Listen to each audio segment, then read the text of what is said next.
Saturday afternoon, you're holding your 6-year-old's hand, walking down the street. Chicago Loop, New York Midtown, San Francisco, doesn't matter where, every American parent has been in this moment at least once.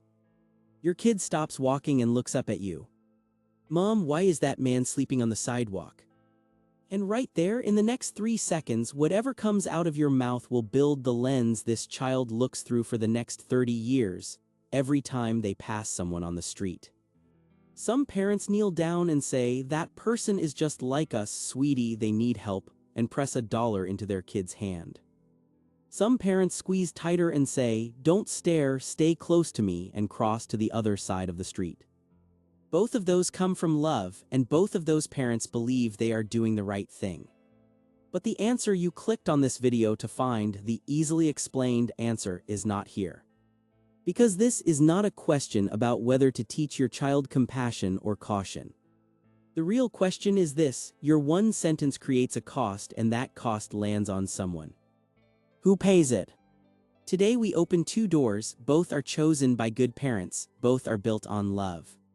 But behind both doors, the person who pays is not you, it's your child. This is the parent who believes their child should see the world as warm before the world teaches them it's cold. Their thinking goes like this: the street already has enough people who look away, enough people who pretend the man on the sidewalk doesn't exist, enough people who walk faster. If I don't teach my kid to stop and see that person as a human being, nobody will. Not the school, not the internet, not their friends, nobody. Sarah, 37, 2 kids, lives outside Minneapolis. Saturday morning, she's walking her 4-year-old son to the farmer's market. A man is sitting on the corner holding a paper cup. Her son tugs her hand. "Why is that man sitting there?" Sarah stops. She pulls $5 out of her wallet and puts it in her son's hand. "You give it to him." The boy walks over, carefully drops the bill into the cup. The man looks down and says, "God bless you, little man." On the drive home, the boy is quiet for a long time. A few days later, out of nowhere, he says, "Mom, can we go see that guy again?" In Portland, there's a family that volunteers at a soup kitchen once a month, the whole family, every time. Their elementary school daughter, for her birthday, asked to donate part of her gift money to the shelter. Nobody told her to, she just grew up watching her parents show up. That is exactly what this parent is building, a child who doesn't think helping someone is extraordinary but ordinary, something you just do, the way you brush your teeth. And the research holds this up. Decades of developmental psychology have confirmed the same finding over and over. A parent's real-world behavior toward other people is the single strongest force shaping a child's ability to feel empathy. Stronger than books, stronger than school programs, stronger than anything on a screen. One real moment on a sidewalk does more than 100 lessons in a classroom. This parent knows that, and this parent is building something they believe will last their child's entire life. My kid is going to grow up in a world that already teaches people to look away. My job, the one job no one else will do, is to teach my child to look toward. But this education comes with a price. And the person who pays it is the one you were trying to protect. Here is what the parenting books do not talk about. A lot of parents who teach compassion on the sidewalk are not consistent when the stakes move closer to home. Monday afternoon in the city, this parent hands their child $1 and says, "We help people like him." Friday evening, this same parent hears that a homeless shelter is being proposed 2 blocks from their house and signs the petition against it. The child sees both moments. The child is 6, not stupid. And quietly, over a few years, the child reaches a conclusion on their own. The compassion my parents talk about is only for people who are far away. When they get close, the rules change. What this child learns is not empathy, it is how to perform empathy. Then there is the sidewalk itself. A mother in New York taught her daughter that everyone on the street deserves kindness. A few weeks later on the subway, her daughter walked up to a man who was shouting to himself and said, "Are you okay, sir?" That man was living with untreated schizophrenia. He grabbed the girl's arm. The mother pulled her free in seconds, but the girl was afraid of the subway for almost a year. That story doesn't end up in parenting columns, but it circulates in mom groups in every major American city because versions of it keep happening. The compassion the parent taught became the first thing that put the child's body in contact with danger. The child's openness, the exact quality the parent was trying to build, is what made her walk toward a situation no adult would approach. And there is a quieter cost, one that takes longer to see. When you repeatedly tell a 6-year-old, "We need to help that person," the child does not hear a suggestion, the child hears an assignment. Bedtime comes and the child asks, "Mom, where is that man sleeping tonight?" The child starts giving away their allowance and feeling guilty when they can't give more. At school, when they can't help a struggling friend, they blame themselves. The parent intended to raise a warm child. What they built slowly is a child who carries the weight of other people's suffering as their own personal responsibility. That child does grow up to be a generous adult, but in their 20s and 30s they are more vulnerable to emotional burnout, depression, and a quiet voice that says everything wrong in the world is somehow their fault. No parenting book warns you about this, because the entire genre is built on the assumption that teaching empathy is purely good. The cost is real, but it is invisible to the parent because the parent gets to feel like a good parent every Saturday. The child is the one who carries what that feeling costs. This is the parent who believes their child's safety comes first, and everything else comes second. Their thinking goes like this: my kid is 6 years old. A 6-year-old's job is to be 6, not to carry the pain of strangers, not to fix what grown-ups and governments have failed to fix, not to walk toward someone whose mental state I cannot predict from 10 feet away. Compassion is a luxury you teach after safety is established. You don't hand a child a worldview they're not equipped to survive. Jennifer, 34, lives in Chicago. She's walking with her 5-year-old daughter near the Michael Jordan statue downtown. A man is lying across a bench, a bottle next to him, a needle on the ground. Her daughter says, "Mommy, is that man sick?" Jennifer holds her daughter's hand tight, crosses to the other side of the street, kneels down to eye level and says, "Yes, he's sick, but you and I aren't doctors and we can't help him the way he needs. There are people whose job that is. Our job is to keep walking." The daughter nods, she holds on tighter.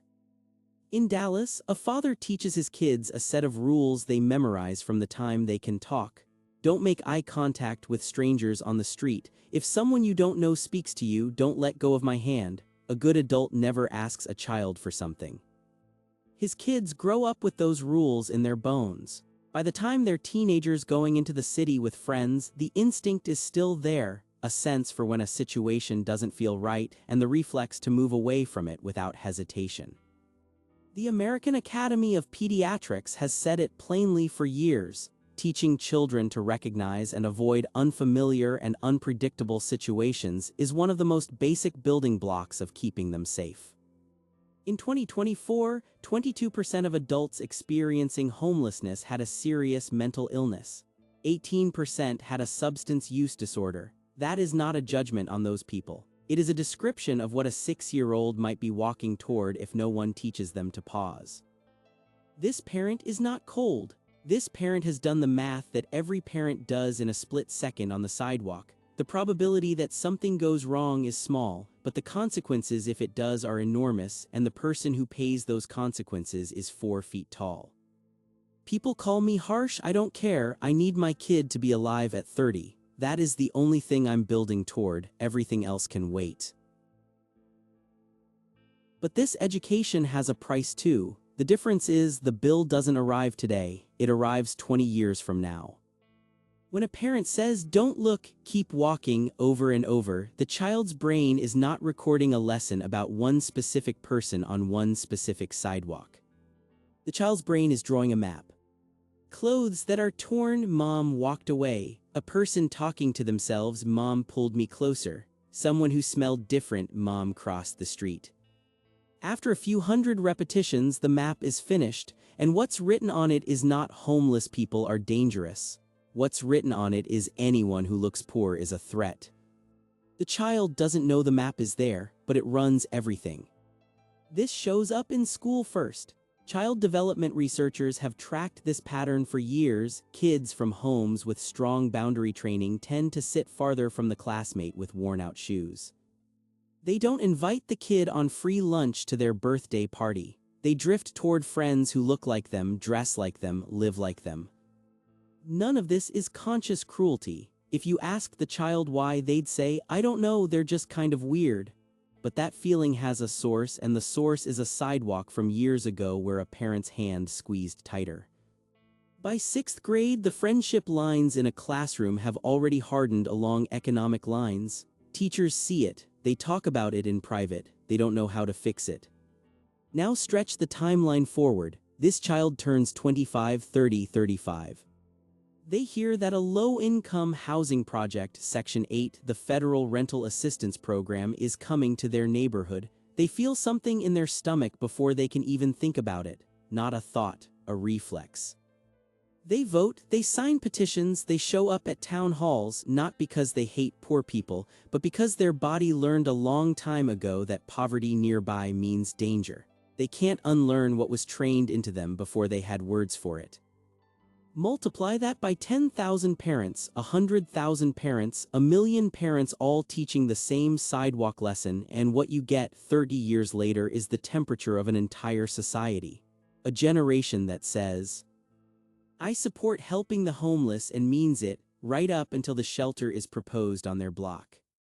And there is one more cost, the quietest one.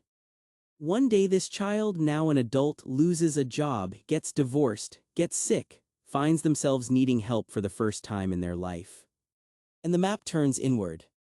Asking for help feels like failure, looking poor feels like shame, walking into a shelter feels like becoming the person their parent taught them to cross the street to avoid. Researchers who study homelessness have observed this for decades. People who grew up middle class and end up on the street fall apart faster than almost anyone else.